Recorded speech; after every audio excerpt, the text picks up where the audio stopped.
Hey everybody, welcome to the Retro Recall podcast. It's our first episode here, just getting kicked off. We're going to be discussing a little bit about video game related subjects. Our goal here is to cover all sorts of different topic areas, history to memories, kind of a little bit of nostalgia along with it. Here today with me is Bill, Rom, myself, I'm Steve, and each one of us has had quite the history with video games through collecting, through old memories from childhood and on up. And we're going to talk about these topics. We're going to go into all sorts of different areas like original video game art, the art you used to see on the boxes, the soundtracks, the franchises, the games that made video games. Hang in there with us as we get started on this journey.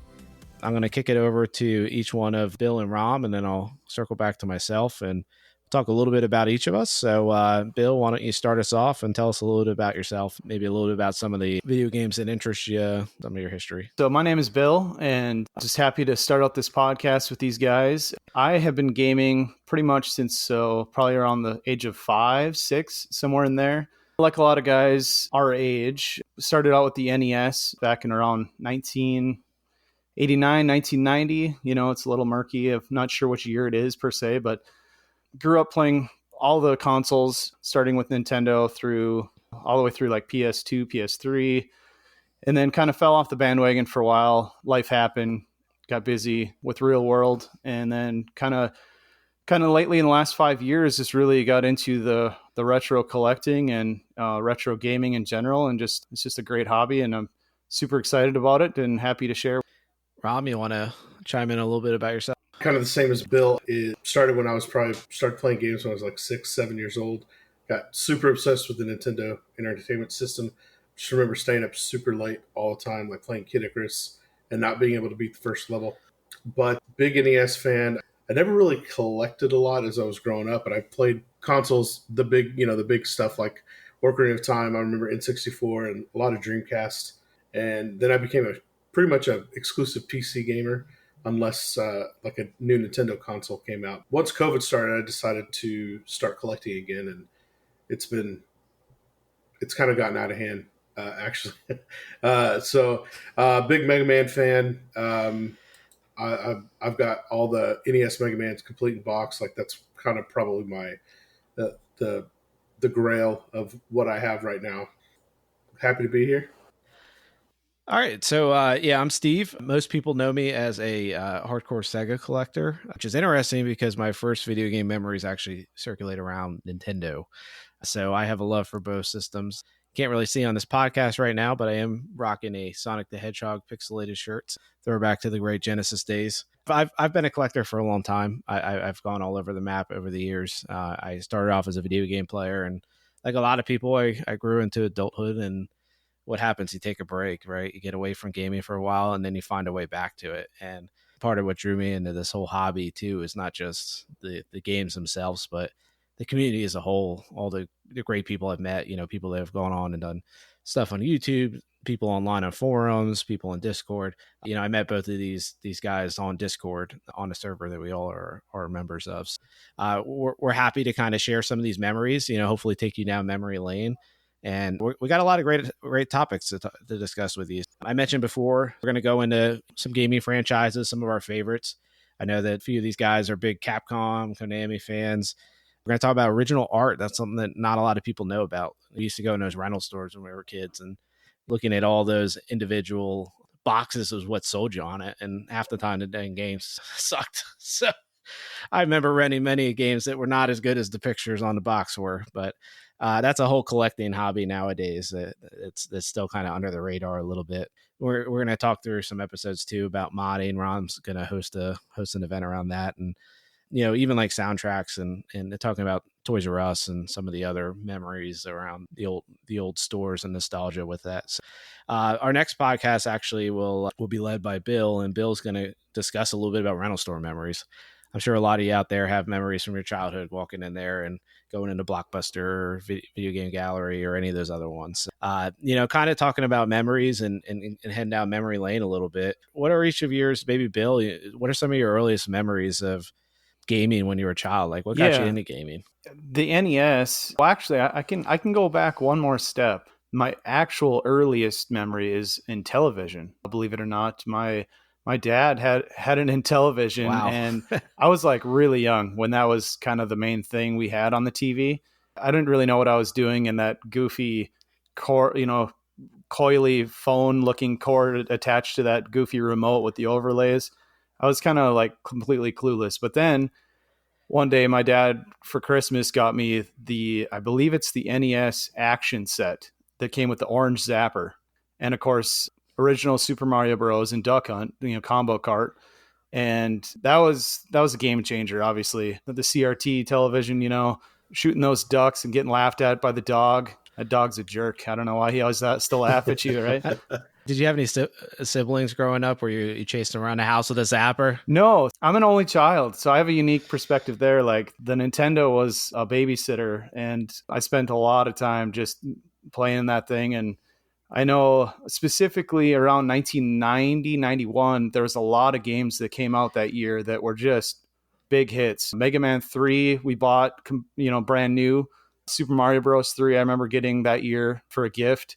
So those are the most nostalgic games and memories of the NES for me, for sure. So that's kind of where I gravitate towards when people ask me like earliest memories is definitely around 1990. NES is the golden age for me. Yeah, and I think that the NES is like a golden era for a lot of us.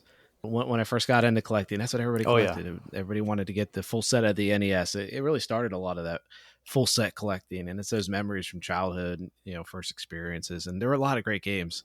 You mentioned several, so you were pretty spoiled. I had Yoshi's Cookies, so I was not as spoiled as you. So I had that one too. Yeah. I remember Christmas. I got a crispy new box of Chris Everett and Ivan Lendl's Tennis. So I was super excited about it, but I was like, what is tennis? I have no clue. I wanted like Mario and Mega Man, but now that you look at the prices, games were really expensive back then. I don't know if y'all ever looked at old ads. SNES era, like the Final Fantasies, Chrono Triggers, those were like $80-$90.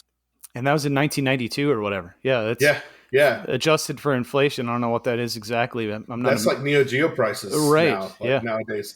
Yeah, it's kind of crazy to think.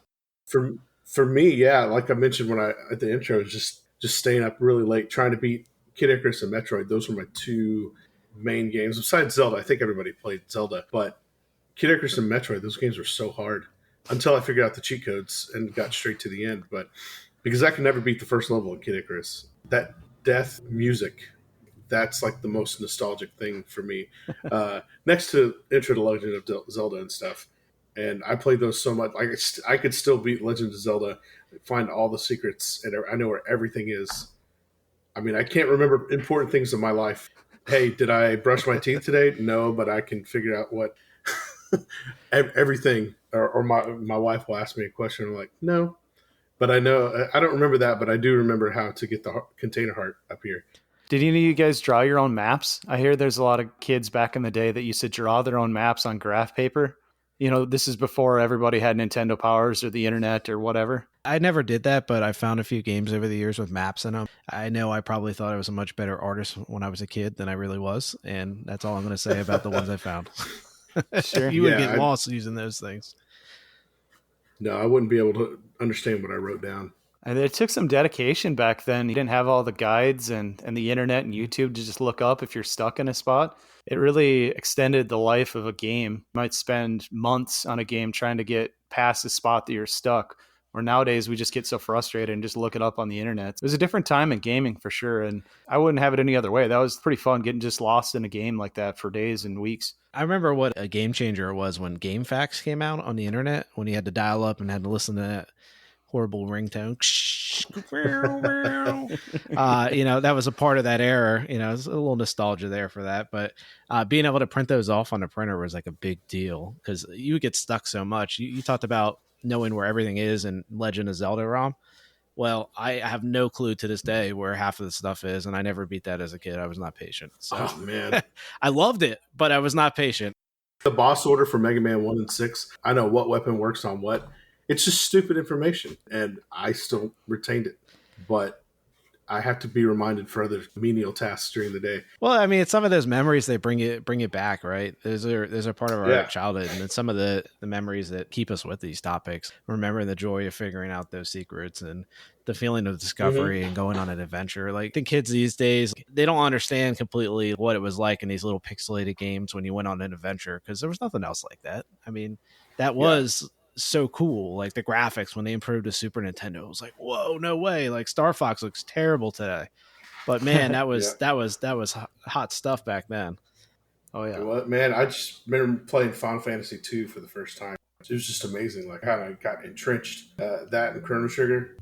That's why they're still my top 5 games of all time, because of that. And they're well regarded by everybody, right? Mhm. A lot of us recognize that. I remember the first time I played Link's Awakening, I'd never been captivated by a story, and it was on Game Boy of all things.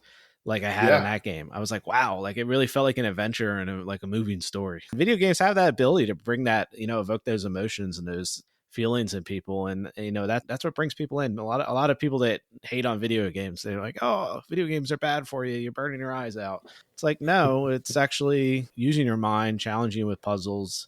It actually sharpens reflexes. I've seen some studies around that. So there's other things that you get out of that too, and joy and happiness that it brings to people. Just look at the Mario movie and how many people went out and saw that.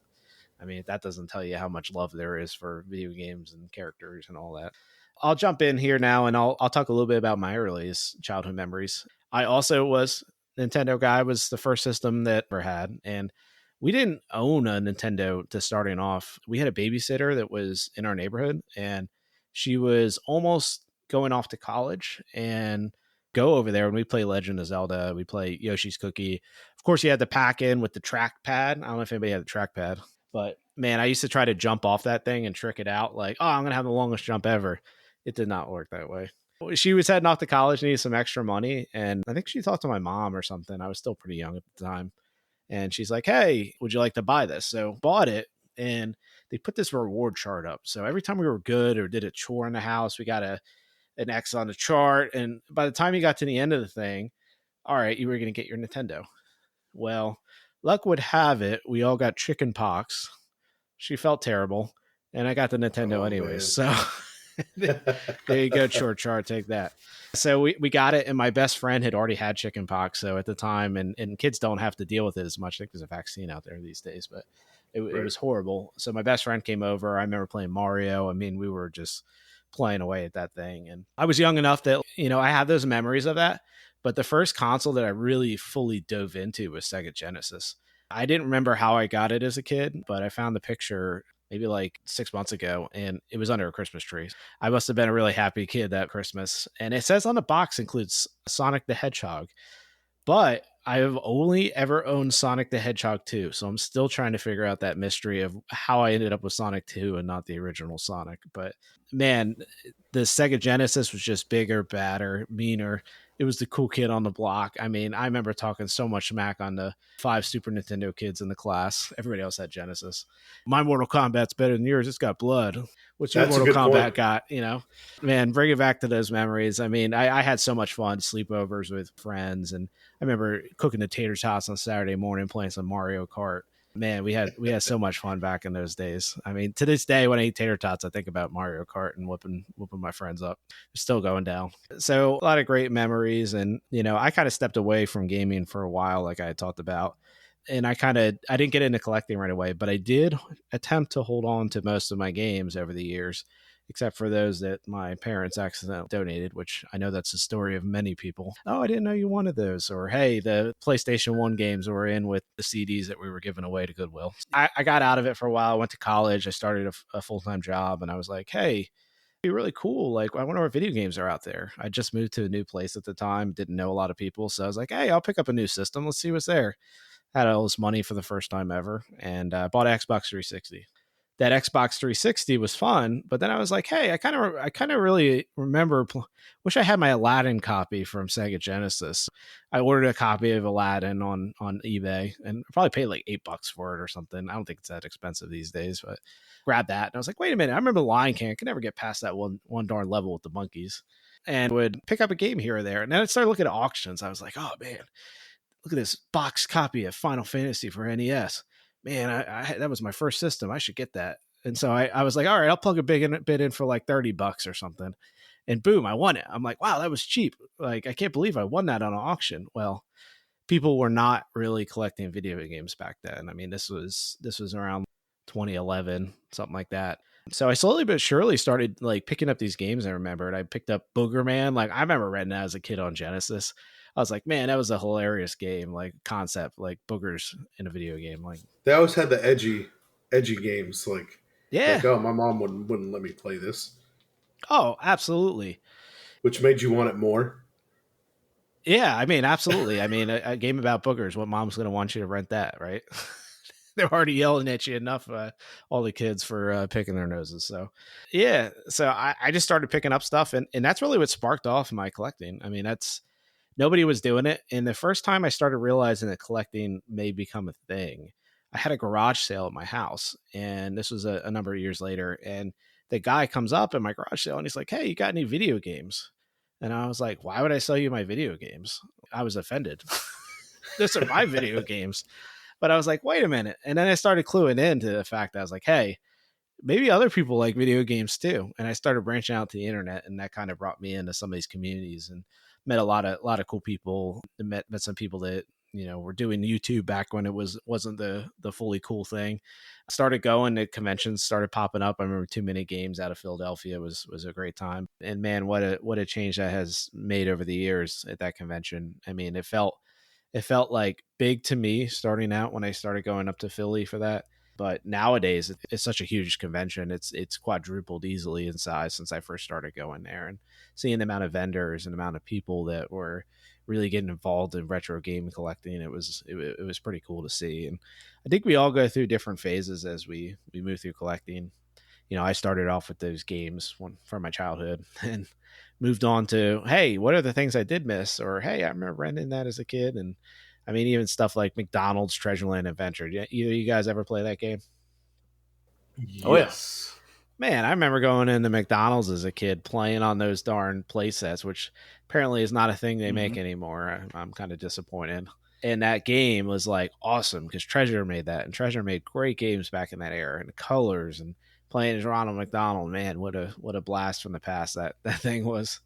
But it's those type of memories that bring you through all these collecting things. We'll talk about that in another episode in the future here about collecting and shelf collecting and all the different things. But for me, I think any type of collecting is great, no matter how you got into it. Like, the fact that you're enjoying this hobby and participate in this hobby is a great thing. Yeah, when I started back collecting again, I picked up the first CIB I got was a copy of Kid Icarus. That and Mega Man. Well, I think you said that was one of the key games for you, right? Yep, it was. I got a great price. I'm like, heck yeah, I want to buy it. I think that's an interesting topic to delve into a little bit more. Like, what are one or two games that are like those games?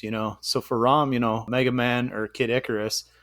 I think for me, it's probably Contra and Super Mario Bros. 3. Probably, I have the most. Those are the games that game changers, or I would never give up out of my collection type of thing. How about you, Steve? What are some really pivotal games?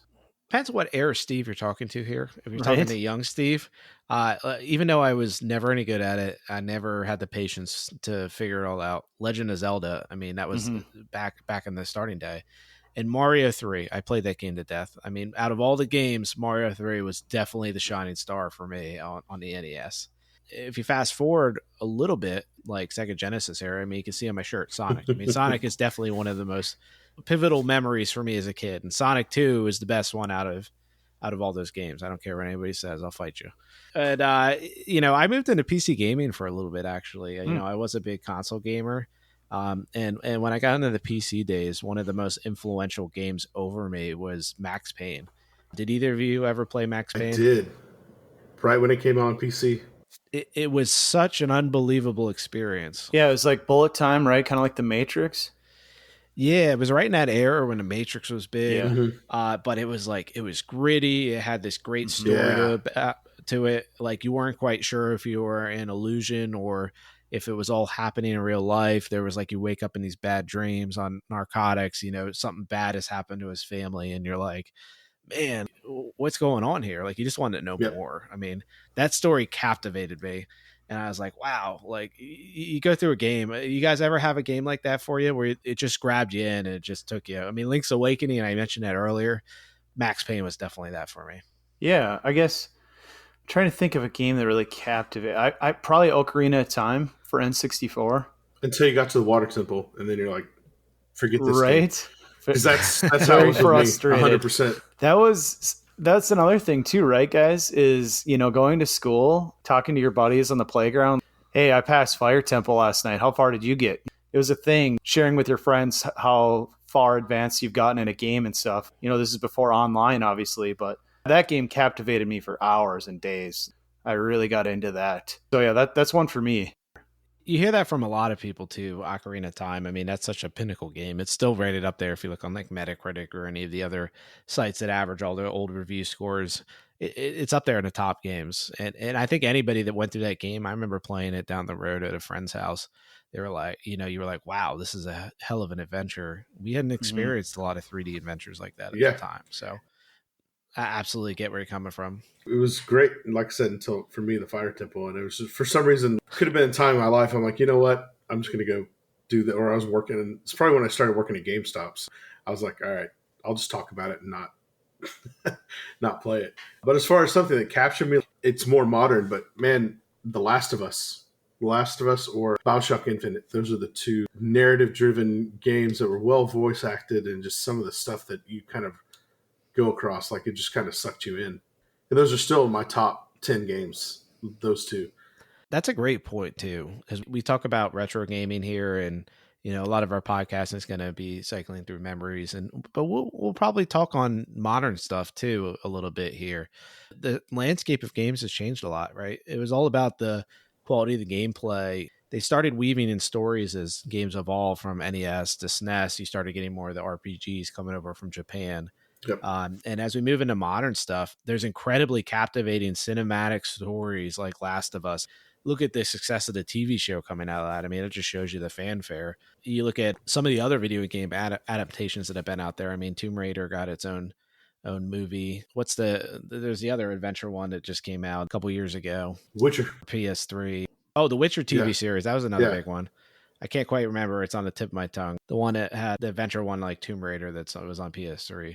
Uncharted, that's it. Yeah. There it is. I don't know why I could not remember that. I've seen the movie more than once. Oh, nice. Yeah, I haven't seen the movie. Great movie, but I mean, all those are huge. And if you actually look at the money that's flowing into video games is a bigger market now than the movie industry. I mean, it's huge. And part of that is that evolution, I think. It drawing in, captivating. The young kids all do it. I mean, they play, and I haven't really gotten on the Fortnite kick, but they love that. They love Minecraft still. I still see kids playing that on their little Switches. It's evolved a lot over the years. Yeah. Yeah, we haven't. Definitely the storytelling. It's just, it's a 20-hour cinematic experience. And even back to the retro stuff, I think music kind of draws me in. Like if you all play Final Fantasy 3, where the opera scene, I don't know if you remember that. You're like, wait a minute, am I hearing them actually singing? Even though it was kind of muffled, you didn't know what they were saying, but that stuff kind of draws me in, and like organic things that happen, like in BioShock Infinite. Have y'all played that? I have not. Okay. Well, there's a scene where you're just you're going through a cutscene, and all of a sudden, this person that you're kind of escorting, she sits down, plays a guitar, and starts singing, and you're like, well, that's cool and unexpected. You know, in the middle of all this carnage happening, you just sit down, and stuff like that just kind of helps bring you in. And definitely music to me, whether it be on retro games or the newer stuff, kind of that's what triggers a lot of memories for me. Yeah, I mean, the music, the evolution, like NES had some good music, but I remember Super Nintendo and Sega Genesis. I mean, the music really got pretty darn good in that era. Still remember like the jingles from Sonic the Hedgehog, Green Hill Zone, Chemical Plant Zone. I love it. Chemical Plant Zone. Yeah, absolutely. I mean, there were some bangers in there. Michael Jackson actually worked on some of those Sonic the Hedgehog soundtracks. He would pop in the studio. Sonic 3. Really? Yeah. Mm-hmm. Yep. On Sonic 3, he actually had his hands in a lot more other video games too, which I didn't realize.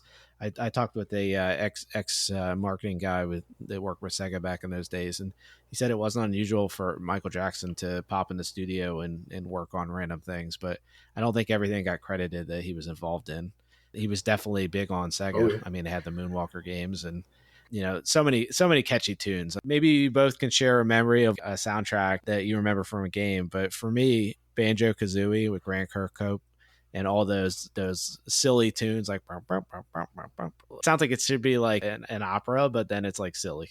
So I remember all of those songs. And then I remember too, like, this is weird, but if you ever associate other music with video games, I remember playing the Audio Slave album while playing Banjo Kazooie and Banjo Tooie, just sitting in my basement playing away. And then Stadium Arcadium for the Red Hot Chili Peppers. That was another one. It would last like for 3 hours, that whole album. You sit there, play games. How about you, Bill? Yeah, I have a really strange combo when it comes to the last point you made about playing other music while you're playing video games. For some strange reason, I used to play Beastie Boys album while I played Ocarina of Time. I know it's a weird combo, but it worked when you're sitting there exploring some temples and stuff. I just had that going on my headphones and stuff.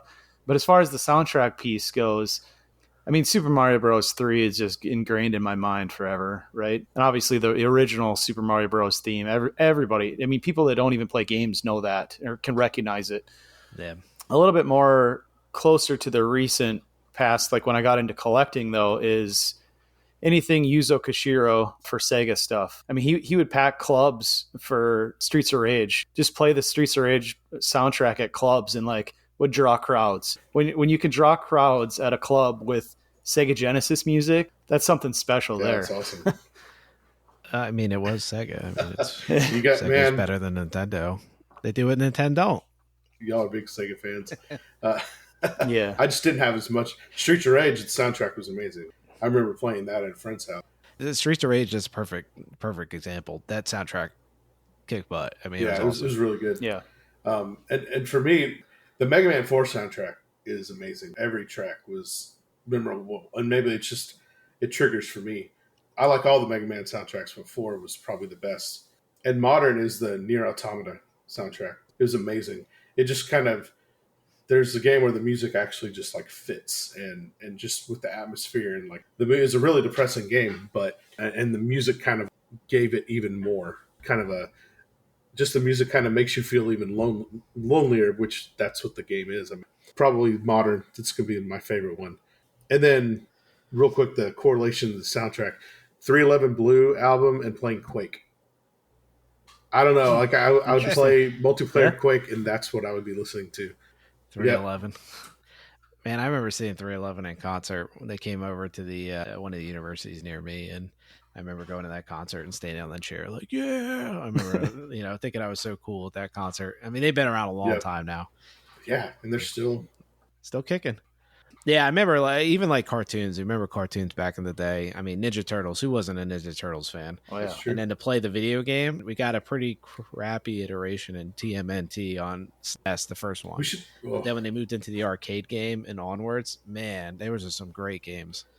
Yeah, we could have a whole deal about video game disappointments, and that would probably all three of us could probably take back the day it came out and how disappointed we were in that game.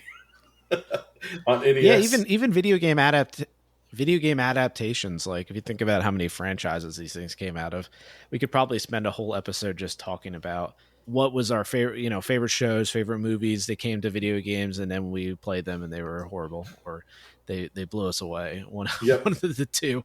Most of the time they were terrible. Let's be real. Yeah. It seems like one out of 10 IPs would have a good video game iteration.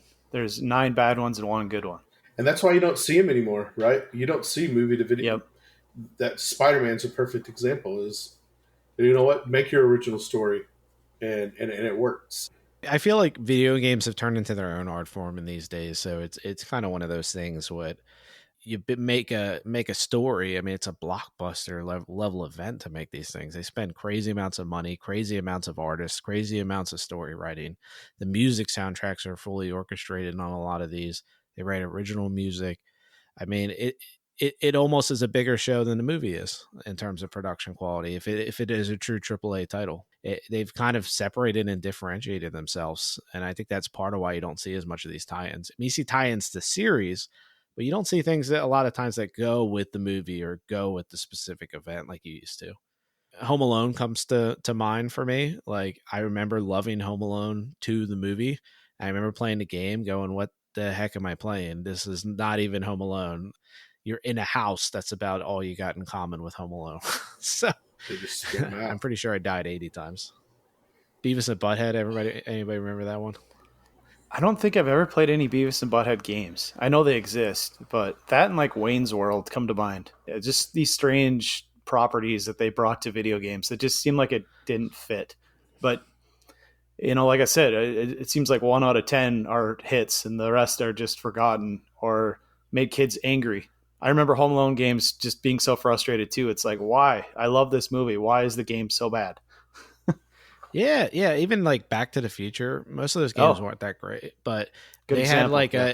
they had a Super Nintendo one that came out in Japan that was Mhm. awesome. I'm like, why didn't we get that? Like, I would have loved to rent that as a kid, but no, we had disappointment. That can be a theme going forward. Is stuff Japan got that we didn't. They seem to always have the Yeah, better stuff. So I don't know though. There's some things that we got that they didn't get too, so it goes sure, both ways. I suppose. Yes. Yeah, our problem is we had LJN as a studio. That's let's be honest. Like what all those games that we're talking about that I believe LJN do the home loans, or was that like THQ or something? They might have been involved with the early ones because I think that was going back to original Game Boy and Yep. NES days when a lot of those adaptations were Yep, LJN. like Friday the I'd have to go 13th. look though. And Yeah, that game creeps me out though. It's that whole beat buzzing sound that you hear. And I think that's when one of the children died or something like that. I don't know. It was it was a yeah, it was such a weird game. We could go on for a bit on that. I mean, the angry video game nerd, he went through plenty about LJN over the years. Although I think that it became such a joke over the years. There are some LJN games that aren't too bad. You know, there are a few floating amongst the pool of duds, but they get a bad rap. But I mean, there are some decent, some okay Mhm. ones. But yeah, I mean, there's a lot of games out there like that, right? Like that's one of the reasons why I love the Sega Genesis library so much because I feel like out of all the libraries that have ever been around, you put the top 25 games on it versus the top 25 games from other systems like Super Nintendo. Super Nintendo is going to win. But you go look at the library beyond 25 and you look at the quality, variety, and depth of that system. I mean, there's 400 or 500 games on that system that are worth playing. And that's one of the things that always amazed me about it. And that's one of the things that when I started collecting Sega Genesis and growing up with it and playing games and having those memories, I was old enough to with that system, it really drew me in to get the full set. I mean, I'm probably one of the few people out there that has a full set. And I go back and forth. Hey, do I ever want to sell this?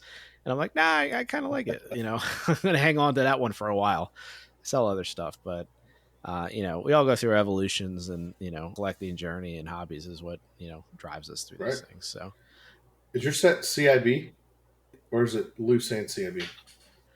it is CIB. I'm missing a couple. I'm missing like 5 or 6 manuals. So, but they're not anything hard to find. I've just been avoiding buying FIFA 97 again rather than paying $20 for a manual because somebody thinks FIFA 97 should have a $20 manual. That's the struggle you get into. So I could end it today if I wanted to, but I just have some save searches just to end those. But yeah, it will be CIB here in the near future whenever I close out those last couple things.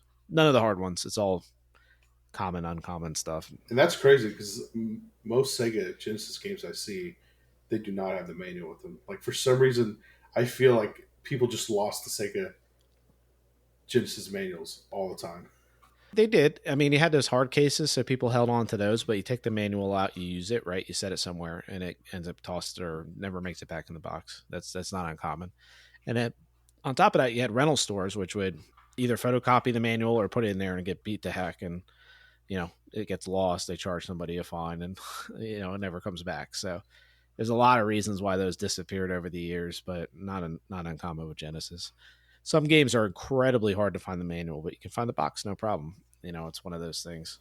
I like having both. It's that nostalgia factor, right? You like to be able to flip through the manual, look at the pictures, even though I'll never actually read it. It's like, yeah, I got that manual. If you got the poster, that's like, yeah, an extra kudos to Right. you. Thanks everybody for tuning in this week. We'll be back again here soon. We're going to try to work on a 2-week schedule with podcast entries. The next one, Bill will be hosting, and we'll walk down the memory lane of rental stores. Good old Blockbuster, the candy aisle, all the things you remember and wish were still there that are not. Although there's still a Blockbuster out there. So thanks for tuning in, and we look forward to you joining us next week.